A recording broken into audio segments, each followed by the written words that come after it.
ये आकाशवाणी है। कार्यक्रम स्पॉटलाइट में प्रस्तुत है राष्ट्रीय शिक्षा नीति के सफल 3 वर्ष पर केंद्रीय शिक्षा मंत्री धर्मेंद्र प्रधान के साथ आकाशवाणी संवाददाता शुभश्री महापात्रा की विशेष बातचीत। केंद्र सरकार नेशनल एजुकेशन पॉलिसी 2020 का तीसरा एनिवर्सरी 29 जुलाई को सेलिब्रेट करने जा रहा है। इस अवसर पे प्रधानमंत्री नरेंद्र मोदी जी 2nd अखिल भारतीय शिक्षा समागम का उद्घाटन नई दिल्ली में करेंगे। इसमें हिस्सा लेने के लिए देश के शिक्षाविद, विद्यार्थी तथा स्वयंसेवी इच्छुक हैं। देश को आगे बढ़ाने के लिए सबसे बड़ी जिम्मेदारी युवा वर्ग तथा एजुकेशन पर है। इसी विषय पर हमारे साथ बातचीत करने के लिए union education minister Dharmendra Pradhan आज हमारे साथ हैं। आकाशवाणी में आपका बहुत बहुत स्वागत है सर। नमस्कार। पहला प्रश्न मैं आपसे ये पूछना चाहूंगी, नेशनल एजुकेशन पॉलिसी पिछले 3 साल में क्या क्या अहम कदम उठाए हैं? ये बहुत खुशी की अवसर है।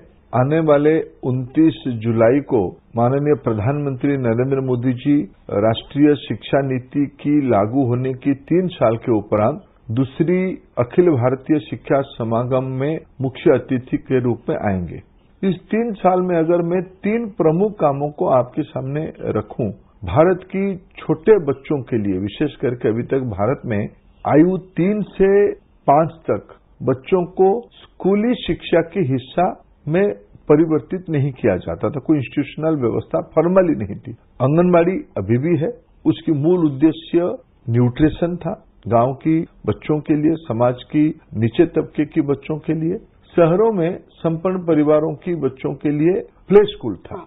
लेकिन इसको शिक्षा की विभाग की ओर से, शिक्षा नीति की तौर से, क्योंकि 3 से 8 साल के अंदर बच्चे की 80% मानसिक परिपक्वता बन जाती है। इसी अमूर्त मुहूर्त को नहीं गंवाने के लिए, खराब नहीं करने के लिए सरकार ने इस बार राष्ट्रीय शिक्षा नीति में सोचा है उसको भी कैप्चर किया जाए। उसके लिए जो टीचिंग लर्निंग मटेरियल की आवश्यकता थी 3 से 8 तक, पहला जिसको एनईपी की 5+ कहा गया, इस 5 साल की national curriculum framework for foundational course recommendation हो गया। उसकी आधार पे नया टीचिंग लर्निंग मटेरियल भी बन गया। पहला 3 साल में कोई किताब नहीं रहेगा, लेकिन कुछ कंटेंट रहेगा। उस कंटेंट में क्या होगा? स्टोरी टेलिंग होगा, गीत होगा, डांस होगा, खेल होगा, कम्युनिकेशन स्किल्स बढ़ेंगे, न्यूमेरेसी के बारे में, गणित के बारे में भी ज्ञान बढ़ेगा। भाषा और गणित दोनों को खेल खेल में पढ़ाना जादुई पिटारा हमने ले आया है। फिर क्लास 1 और 2 की राष्ट्रीय शिक्षा नीति के आधार पे किताब भी बन गई है। ये मैं मानता हूं राष्ट्रीय शिक्षा नीति की पहला सबसे बड़ा उपलब्धि है।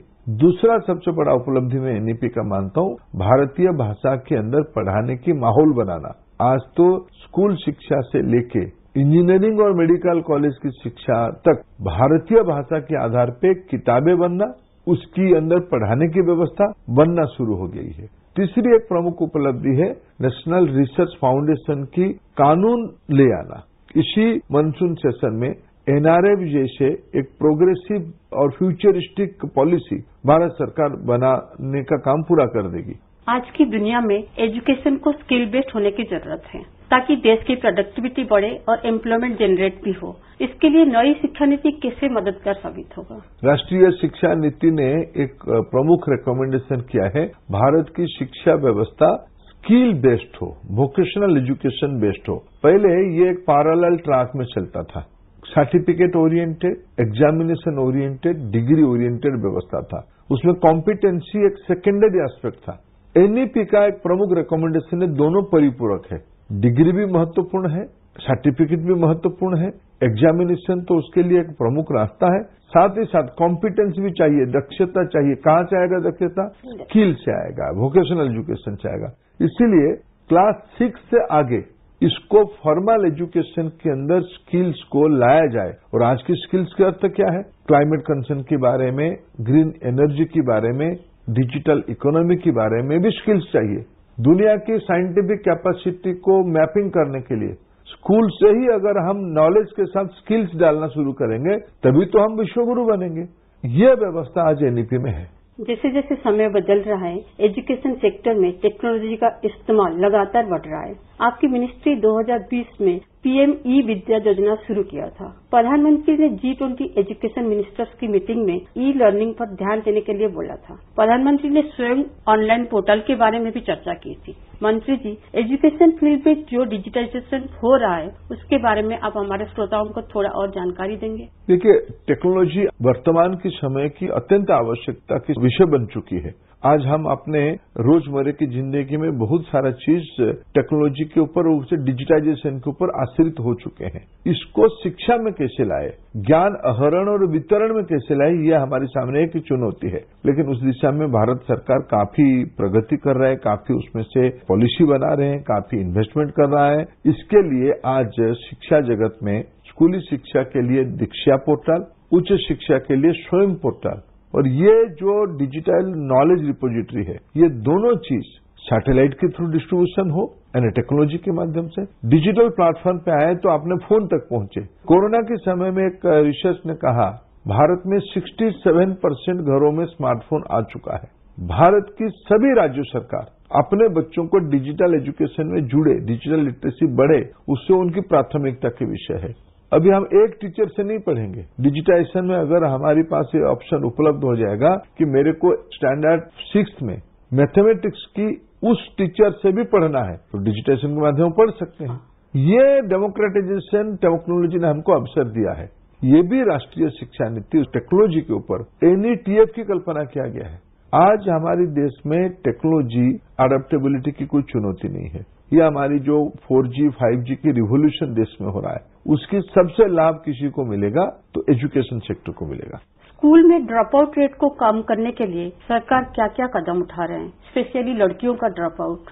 देखिए, आज तो एंट्री लेवल पे 70% एनरोलमेंट हो जाती है। हाँ, ये बात को मैं स्वीकार भी करता हूँ। हमारे देश की जो सामाजिक अर्थनीतिक बनावट है उसमें हमारी चुनौती है इस बच्चे को हम कैसे एक मिनिमम स्टैंडर्ड तक, हो सकता है क्लास 10 तक, हम सभी को एक प्रकार से ऐसे इस प्रकार की शिक्षा की रचना में जोड़े जो उसमें वो चला जाए।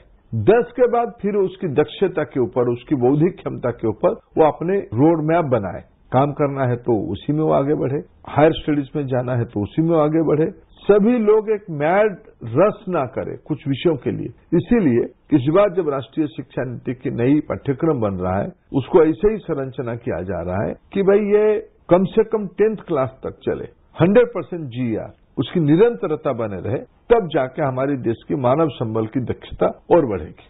और इसके लिए NEP में जो है टीचर्स का ट्रेनिंग ऐसे हो कि वो बच्चे जो पढ़ने आते हैं उनका स्कूल में इंटरेस्ट रहे, उसके लिए भी कोई प्रोविजन है? NEP बहुत महत्व दिया है टीचरों की कैपेसिटी के बारे में। इंटीग्रेटेड टीचर्स एजुकेशन प्रोग्राम से लेके अभी की जो टीचर है उनकी कैपेसिटी बिल्डिंग के लिए, अपग्रेडेशन के लिए इस बार बजट में डाइट जो जिले की एक व्यवस्था है भारत सरकार के अंदर, राज्य सरकारों के अंदर शिक्षकों की दक्षता वृद्धि के लिए, उसको रिवैम्प करने के लिए पुनः कल्पना किया गया है, जिसमें टेक्नोलॉजी, दुनिया के नए विकास, जियोपॉलिटिकल सिचुएशन, स्वास्थ्य की दायित्व, खेल के बारे में जागरूकता और संगीत हो, नाटक हो, उसकी जो स्पेशल एबिलिटी है सारे बच्चों के अंदर, उसको कैसे निखारना, शिक्षकों की प्रशिक्षण देने की एक बहुत बड़ी व्यवस्था इस बार बजट के अंदर की गई है। उच्च शिक्षा में भी मालवीय मिशन के नाम पे भारत में 100 केंद्र स्थापित करके, अभी UGC के पास 60 है, उसको बड़े राज्यों में थोड़ा और संख्या बढ़ा के आने वाले 3 साल के अंदर भारत की 15 लाख शिक्षकों को नई कैपेसिटी में जोड़ना और उनकी अनुभव को दूसरों के पास पहुंचाना, गुड प्रैक्टिसेस को पहुंचाना, इसकी एक बहुत बड़ा मुहिम शुरू हो गया है। हायर एजुकेशन को इंटरनेशनल लेवल पे लेने के लिए सरकार ने बहुत अहम फैसला लिया है। हाल ही में तांजानिया का जांजिबार में IIT मद्रास का एक कैंपस खोलने के लिए तथा अबू धाबी में IIT दिल्ली का एक कैंपस खोलने के लिए सरकार ने MOU साइन किए हैं। हम आपसे ये जानना चाहेंगे, भारत में कौन कौन फॉरेन यूनिवर्सिटी अपना कैंपस खोलने वाला है? देखिए, भारत में अभी 2 यूनिवर्सिटी, डेकिन्स और उलुंगुंग, ये 2 यूनिवर्सिटी ऑस्ट्रेलिया की भारत की गिफ्ट सिटी में आ चुके हैं। सितंबर में उनकी कैंपस फॉर्मली इनॉग्रेशन हो जाएगा। भारत की 2 IIT इंस्टीट्यूशंस अबू धाबी और जांजिबार, अफ्रीका और खाड़ी के देशों के लिए हमने शुरू किया है। उन देशों की निमंत्रण पे, उन्हीं की खर्चे पे ये सिलसिला शुरू हो गई। भारत में शीघ्र ही हम विदेशी विश्वविद्यालय खोलने की अनुमति की रेगुलेशंस UGC लेने वाला है। इसके बाद हम विश्व की अच्छे सारे यूनिवर्सिटी, मैं पूरा आशावादी हूँ, विश्व की कई यूनिवर्सिटी भारत आने वाले कैंपस खुल जाएगा। डिफरेंटली एबल्ड चिल्ड्रेन जो दिव्यांगजन हैं, उन लोग ऑलरेडी देश की मुख्यधारा में हैं, लेकिन उनको थोड़ा सा और प्रोत्साहन देने के लिए क्या विशेष किया जा रहा है? देखिए, आपको इस विषय को मैं सिर्फ याद दिलाना चाहता हूं, जब प्रधानमंत्री नरेंद्र मोदी जी दायित्व नहीं लिए थे, तब हमारे देश में दिव्यांगों की जो डेफिनेशन था, किसी को दिव्यांग कहा जाएगा, उसमें 6-7 कैटेगरी के लोग थे।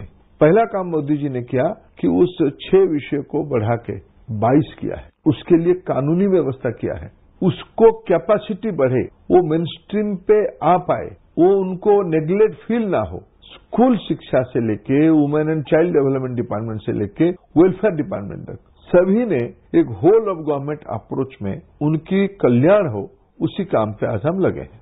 लास्ट ईयर सितंबर में कैबिनेट ने PM school for rising India scheme को अप्रूव किया था, जिसमें 14,503 स्कूल्स ओपन करने का प्रोग्राम था। अब तक इस स्कीम में क्या प्रगति हुई है?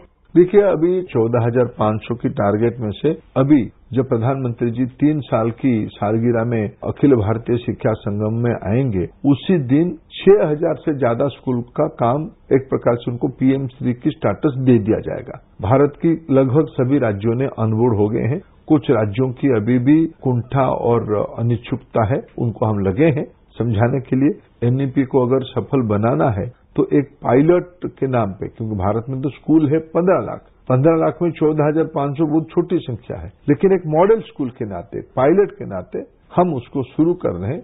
उन्नत भारत अभियान एजुकेशन मिनिस्ट्री का एक अनोखा पहल है। इस अभियान के बारे में हमारे श्रोताओं को थोड़ा जानकारी दें। देखिए, विद्यार्थी देश की आज की नागरिक है। Student is the present thinker of the nation.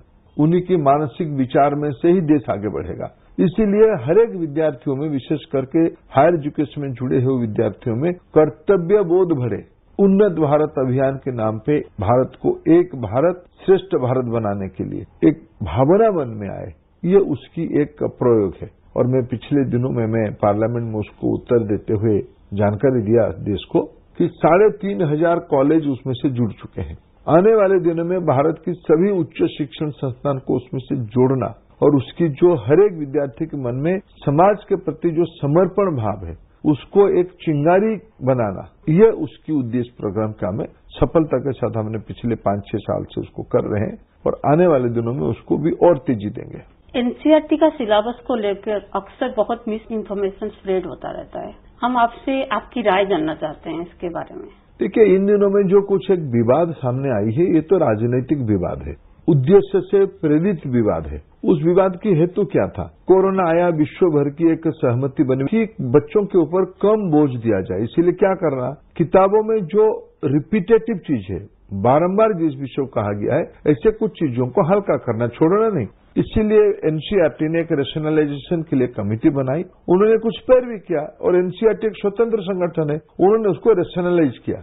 इसको लेके कुछ लोगों के मन में विवाद हुई कि भाई हमारी बातों को काट दिया गया। ऐसा नहीं था। 2005 से उपरांत जो किताब चल रहे थे, उस किताबों में अनेक बार संशोधन हुई है 2014 के पहले।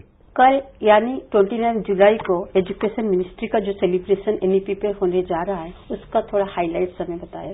देखिए, जैसे मैंने कहा कि 3 साल हो गए हैं एनईपी को इम्प्लीमेंटेशन करते हुए, और हमारी प्रधानमंत्री जी बहुत प्रतिबद्ध है कुछ विषयों के ऊपर। वो प्रतिबद्ध है भारत की नई पीढ़ी को, विशेष करके अमूर्त पीढ़ी को, आने वाले 25 साल में जो विद्यार्थी बनेंगे या बन रहे हैं, उन्होंने तो जो बच्चा अभी दुनिया में आए भी नहीं, उनके बारे में भी सोच रखते हुए उन्होंने कल्पना किया कि हम ऐसे एक ज्ञान का व्यवस्था करें जिसकी उत्तरदायित्व किसके प्रति रहेगा, विश्व की मानवता के प्रति रहेगा, पर्यावरण के प्रति रहेगा, टेक्नोलॉजी के प्रति कमिटेड रहेंगे, लोगों की जिंदगी सुधार हो इसी के प्रति प्रतिबद्ध रहेंगे। ऐसा एनईपी में उल्लेख किया गया है। हम उसको भारत में हर एक विद्यार्थी तक पहुंचाना, शिक्षक तक पहुंचाना, यही हमारी दायित्व है। मंत्री जी, आकाशवाणी से बात करने के लिए बहुत बहुत धन्यवाद। धन्यवाद।